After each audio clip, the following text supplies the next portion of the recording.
A pair of officers stop an older black married couple because they fit a suspect profile.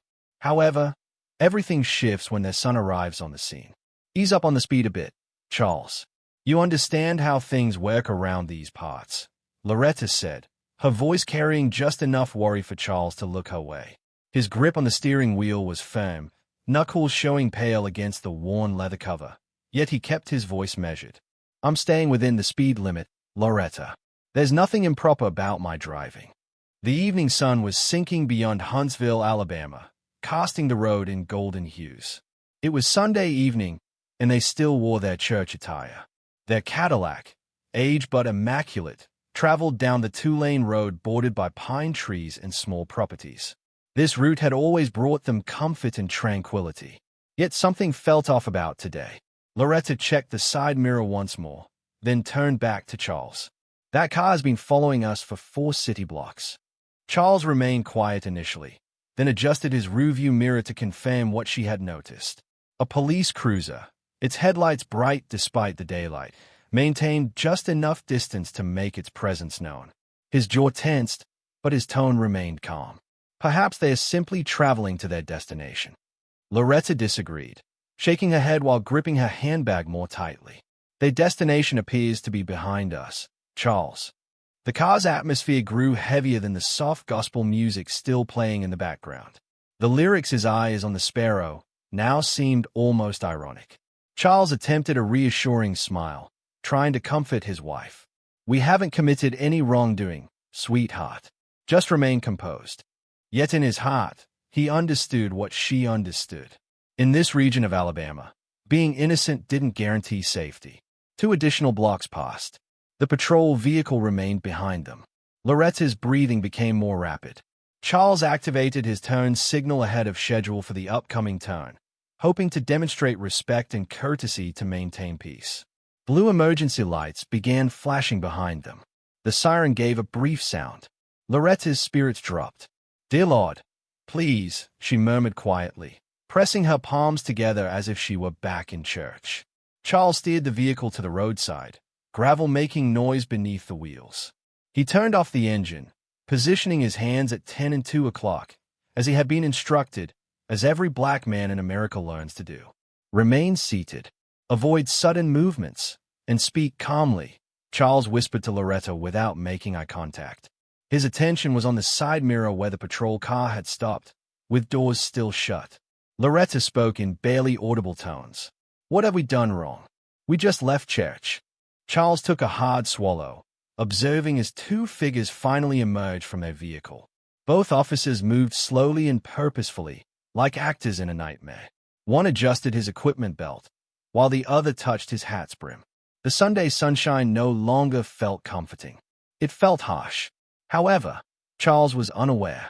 This was merely the start. The sound of boots against gravel grew nearer. Charles maintained his grip on the steering wheel, his heartbeat pounding in his ears. The first officer, tall with broad shoulders, bent down at the driver's window. His nameplate displayed "Reed." His reflective sunglasses concealed his eyes, but Charles sensed the intensity of his gaze. "Driver's license and vehicle registration," Reed commanded, his voice sharp and somewhat impatient. Charles nodded deliberately, making his actions obvious to prevent any confusion. "Certainly, officer. My wallet is in my rear pocket. The registration is in the glove compartment. I'm reaching for them now." Reed remained silent, standing motionless with a tight jaw, his hand positioned on his weapon as if by instinct. Loretta moved restlessly in her seat. "Officer, have we done something wrong?" "We—" Reed interrupted her without turning his head. "I'll address your husband first." The second officer, a younger man with light brown hair and defined features, Officer Blake, approached the passenger side. He knocked on the glass with his knuckle. "Please lower your window." Loretta's hands trembled as she pressed the control.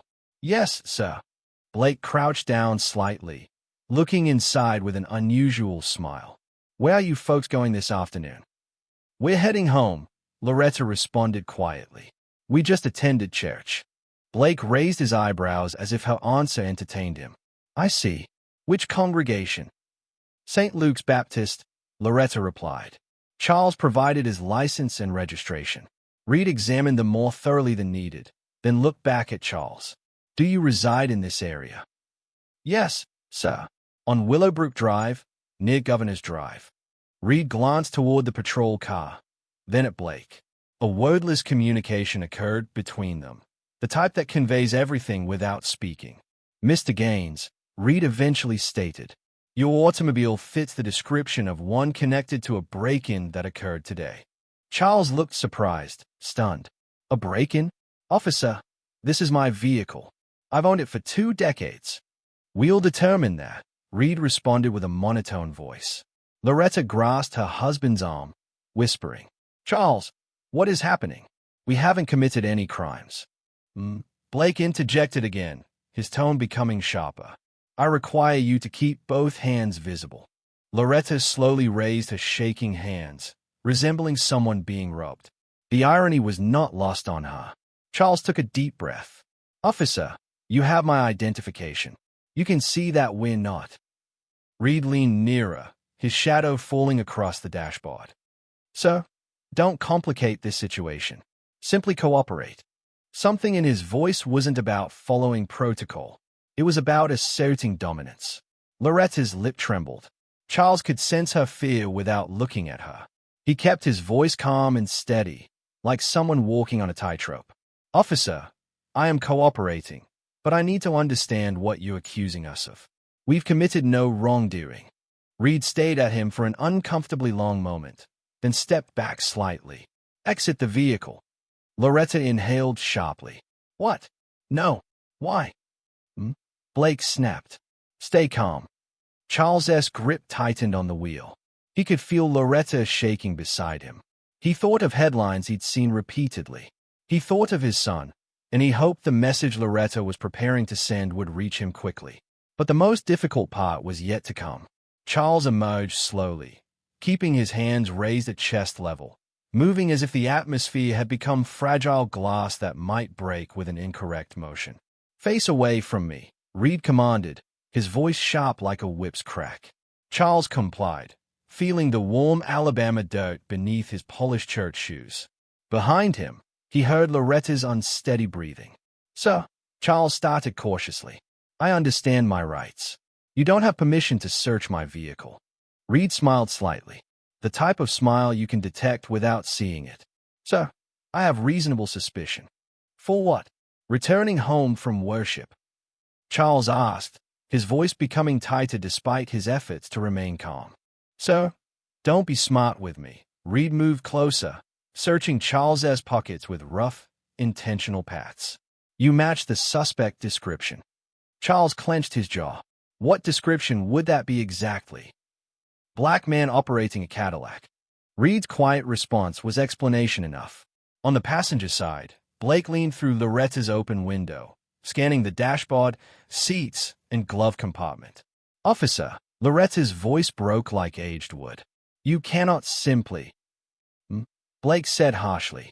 For everyone's safety, I need you to remain calm and keep your hands visible. Loretta's hands shook in the air, fingers extended like damaged wings. Sir, move backward toward my vehicle, Reed shouted. Charles followed the instruction, taking slow steps on the gravel. His heart pounded against his chest with each movement, but his voice remained quiet and even, like someone praying silently. Reed directed him to the patrol car's rear bumper. Stay here. Back at the Cadillac, Blake had opened the glove box, papers now scattered across the passenger floor mat, insurance documents, registration, an old church bulletin. Loretta watched, powerless. Officer, she whispered, her voice trembling so severely it barely maintained form. Please, that belongs to my husband. Those are his belongings. This is unnecessary. Blake didn't acknowledge her. Where did you say you were coming from again? I already told you. St. Luke's, she said, her eyes glistening. We've been members there for 30 years. Blake picked up the church program, examining it like evidence. Then he tossed it back onto the seat with a grunt. Outside, Reed stepped closer to Charles. So explain to me, why did you appear so anxious back there? Charles looked at him, composed but burning internally. Because, officer, I've lived long enough to understand what occurs when someone like me encounters someone like you. For a moment, Reed's jaw tightened as if the truth caused pain. Then his voice became sharp again.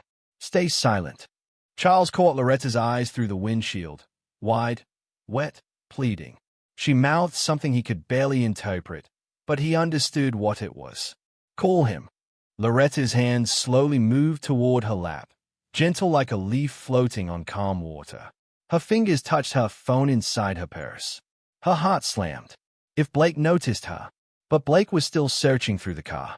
Loretta extracted the phone, her breath caught in her chest. She touched the screen with trembling fingers. The name appeared. Damien. She pressed call. One ring, then two, then, Mom. The voice was deep, steady, alert. Loretta's throat constricted. She whispered almost inaudibly. Son, they've stopped us. On the other end, silence for half a second. Then where? Her eyes found the street sign. Oakwood and 53rd. I'm on my way, Damien said. No hesitation, just certainty. Loretta ended the call, her pulse racing. She looked at Charles through the glass. His eyes communicated everything. Hold on, just hold on. But by the time Damien arrived, the situation was already escalating. The heat clung heavily, sticking to Charles's skin like undeserved guilt. Reed paced in a slow circle, like a predator deciding where to strike. Blake slammed the Cadillac's trunk closed, his expression tight with something resembling frustration, or perhaps disappointment at finding nothing.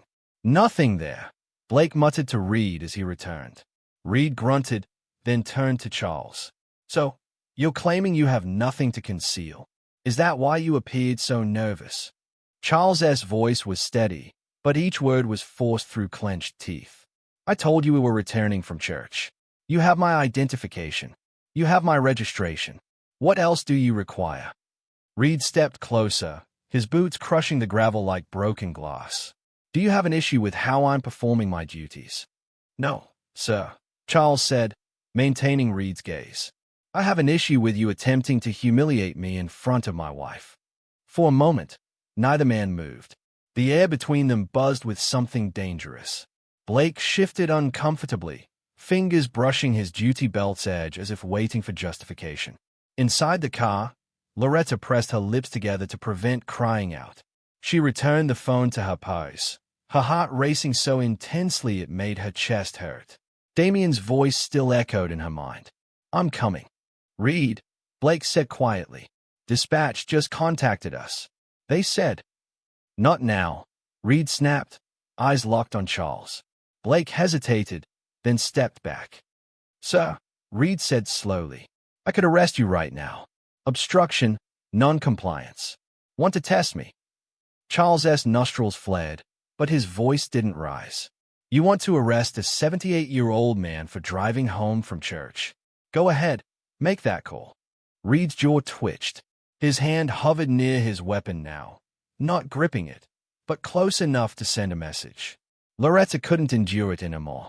She opened the passenger door and stepped out, her knees shaking under the weight of fear. Please, just let us leave. We didn't do anything. Get back in the car. Blake backed, moving toward her. Loretta flinched, clutching her purse to her chest like it could protect her from this madness. Please, she whispered, tears streaming down her cheeks. Charles's stomach knotted as Blake reached her, grabbing the door and slamming it shut with a bang that made her jump. Don't touch my wife, Charles snapped, stepping forward. Reed's hand shot up, palm out like a stop sign. Move one more inch, old man, and you're going down. For the first time, Charles felt his voice tremble, not from fear, but from the weight of it all. The years, the warnings, the stories he thought he'd never star in. Then from behind them came the deep rumble of an engine. Tires hissed against the gravel shoulder. A black Ford F-150 came to a stop. The door swung open hard enough to rattle. A tall figure stepped out, boots hitting the ground like war drums. Broad shoulders, close-cropped hair, a posture that spoke of discipline and control. Damien Gaines. He didn't run. He didn't shout. He just walked, calm, measured steps that carried more authority than any badge on that road. His eyes locked on his father first, then shifted to Reed and Blake with a cold, steady fire. Is there a problem here? His voice wasn't loud, but it carried weight, the kind that makes men think twice before answering wrong. Reed turned, his expression tightening like a rope pulled too far. Who are you? Damien didn't blink. The man you don't want to push right now. And that's when the real storm began to gather. The gravel crackled under Damien's boots as he closed the distance between himself and the two officers. His presence hit like a shift in the atmosphere, calm but commanding, like a soldier walking into enemy territory. So, I asked you a question, Reed said, his voice dropping lower, trying to regain control. Who are you? Damien stopped just a few feet away, his eyes never leaving Reed's. Name's Loretta Gaines. That's my mother in that car. That's my father standing here with his hands in the air like a criminal. Somebody explain why. Blake's jaw tightened. So, this is a police matter. I need you to step back. Damien didn't even look at him. No, you need to answer me. Reed squared his shoulders. Your parents were stopped because their vehicle matched a suspect description in a burglary. Now, step back before this turns into obstruction. Damien tilted his head slightly, like he was weighing each word before letting it drop. You searched their car already. That's none of your. You searched their car. Damien repeated, voice firm but calm. You find anything? Reed didn't answer. The silence was heavier than the summer heat. Damien took one slow step forward. Thought so. Reed's fingers twitched near his belt. So, I'm warning you. You think I'm scared of your warning. Damien's voice sharpened, not in volume, but in precision, like steel slicing air. You put your hands on my father. You slammed my mother's door. For what? A car that matches a description? That's your excuse. Blake shifted uneasily, eyes darting between Reed and Damien. His tone softened, almost defensive. Look, man, we're just doing our job. Your job, Damien cut him off, eyes like stone, is to protect, not intimidate. Your job is to serve, not humiliate. So which part of that job makes my mother cry in a car while you toss her glove box like a thief? Loretta's tear-streaked face peeked through the window, and for the first time, Blake's eyes dropped to the ground. Reed, though, doubled down, his chest puffed, his voice hardening like concrete. So, you need to leave before this becomes an arrest. I won't tell you again. Damien's lips curled into something that wasn't quite a smile. It was colder than that. You're going to arrest me? Go ahead, make that call. But before you do, understand this. He pulled something from his back pocket and held it up. Not a weapon, but a wallet. Inside, a Marine Corps ID glinted under the afternoon sun. I've spent the last 8 years serving this country, so men like you could wear that badge without fear. And this is how you treat my parents. Reed froze, his jaw working like a machine grinding gears. Blake swallowed hard, shifting his weight. Damien's voice dropped lower, quieter, but deadlier. Now, we can do this 2 ways. You make this right and we all walk away. Or you keep pushing and I promise you every camera in this county will know your names before sunset. Reed opened his mouth, but nothing came out. Behind them, a car slowed on the road. A phone held up from the driver's seat. Recording. The tension snapped like a live wire.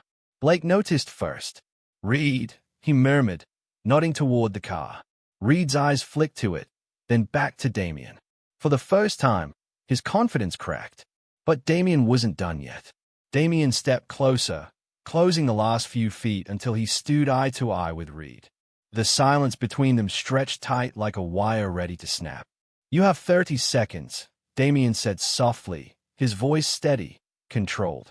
30 seconds to explain why you pulled 2 elderly people off the road, searched their car, and threatened my father for asking questions. Reed's jaw flexed, the muscle in his temple twitching. He glanced briefly toward Blake, who now looked less like a cop and more like a man praying this would end without a headline. We had probable cause, Reed said finally, his tone defensive but not as sharp as before. A vehicle matching this description was involved in a burglary earlier. Damien cut him off with a low laugh. Probable cause. You searched the car and found nothing. You ran their IDs, didn't you? Reed didn't answer. Of course you did, Damien pressed. And you came up empty. So what's the reason now? You need to justify your little power trip.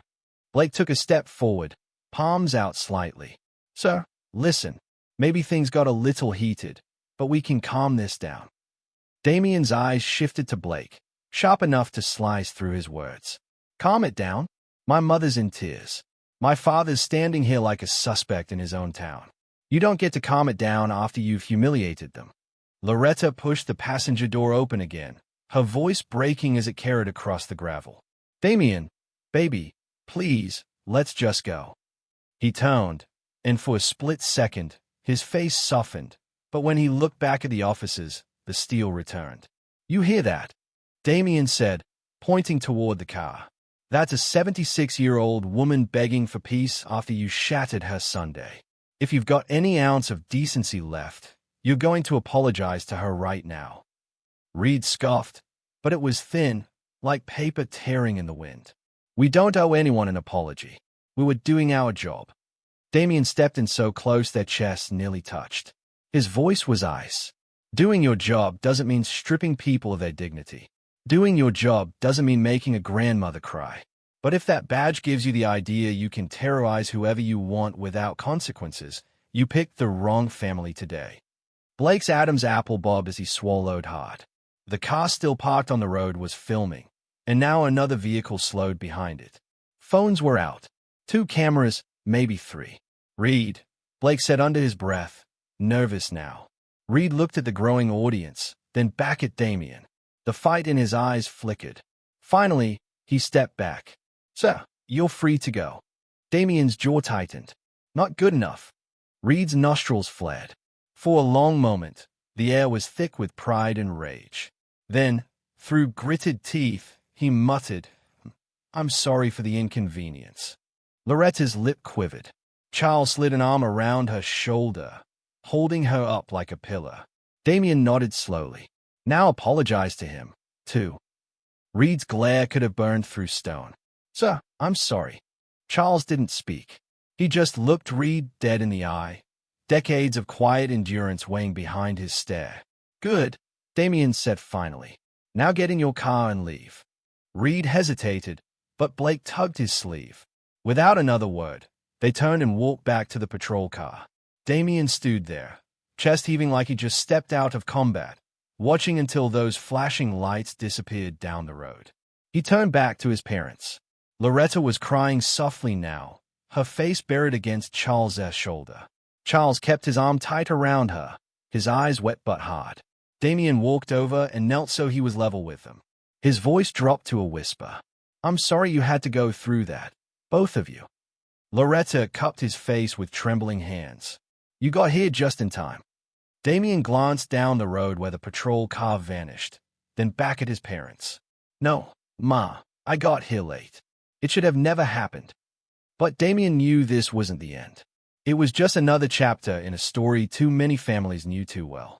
The road was quiet now, except for the faint hum of cicadas hiding in the trees. The tension that had gripped the air began to loosen, but it didn't disappear. It hung there, heavy and sour, like smoke after a fire. Damien opened the back door of his truck. Come on, Ma, Dad, let's get you home. Loretta hesitated, glancing back at the Cadillac. What about the car? I'll drive it after, Damien said. Right now, I just need you both safe. Charles helped Loretta up slowly.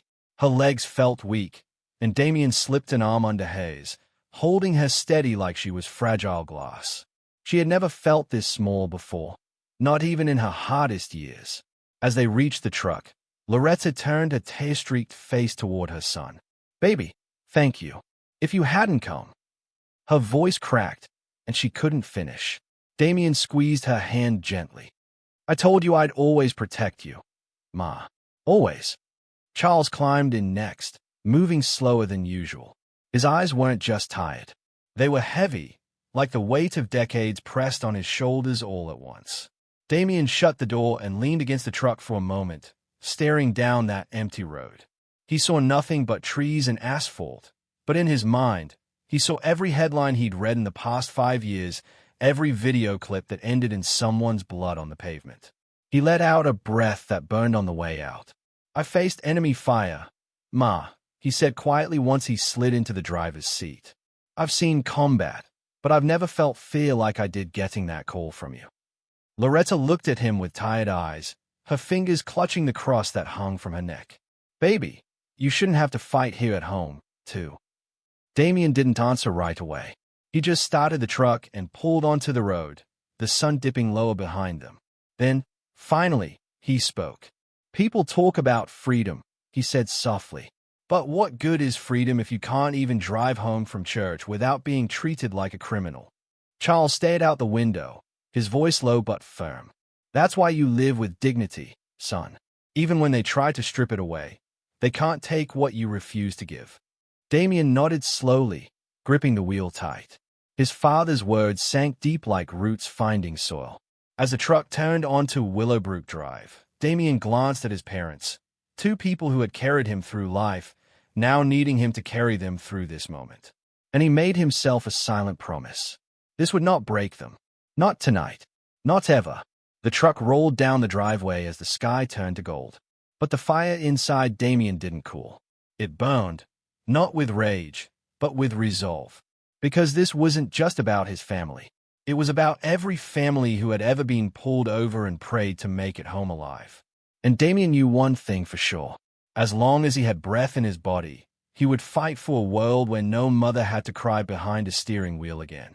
What happened on that roadside wasn't just a traffic stop. It was a reflection of a problem that runs deep. No one should be treated as guilty just for existing. Respect, dignity, and accountability aren't favors. They are rights. If this story moved you, share it. Talk about it. Stand up when you see wrong. Because silence isn't peace. It's permission.